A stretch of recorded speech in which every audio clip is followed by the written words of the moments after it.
യേശുവിന്റെ നാമത്തിൽ അവൻ കർത്താവിനോട് പറയുന്നു, ഇന്ന് ചർച്ച ഒരു മാളിക മുറിയായി മാറാൻ പോവാ. പെട്ടെന്ന് കൊടിയ കാറ്റടിക്കുന്ന പോലെ മുഴക്കമുണ്ടായി, അഗ്നിജാല പോലെ പുലർന്നിരിക്കുന്ന നാവുകൾ ഓരോരുത്തരുടെ വന്ന് പതിഞ്ഞ പോലെ സ്വർഗത്തിൽ നിന്ന് ഇന്ന് പകൽ സ്പെഷ്യൽ ഒരു അനോയിന്റിങ് നിന്റെ നാവിനെ തൊടാൻ പോവാ.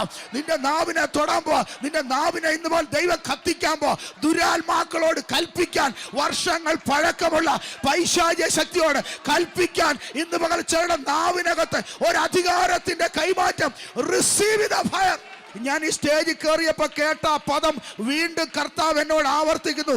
ശിശുക്കളുടെയും മുല കുടിക്കുന്നവരുടെയും വായിൽ ബലം നിയമിച്ച ദൈവം ഇന്ന് ചേടമേൽ നാവിനകത്തൊരു ബലം നിയമിക്കാൻ പോവാ.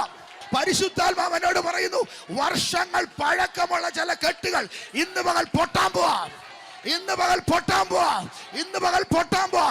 ഇന്ന് പകൽക്കാലം പരിശുദ്ധാത്മാവ് എന്നോട് പറയുന്നു, ചില വർഷങ്ങൾ പഴക്കമുള്ള ചില കെട്ടുകൾ ഇന്ന് പകൽ ഇതിനകത്ത് അഴിയാൻ പോവാ. സുന്ദരമെന്ന ദേവാലയ ഗോപുരത്തിലിരിക്കുന്ന മുടന്തന്റെ രോഗത്തിന് 40 വർഷം പഴക്കമുണ്ട്. എന്നാൽ വർഷങ്ങൾ പഴക്കമുള്ള ചില കെട്ടുകളെ സ്തോത്രം പത്രോസ് പറഞ്ഞു, വെള്ളിയും പൊന്നും എനിക്കില്ല, എനിക്കുള്ള നിനക്ക് തരുന്നു.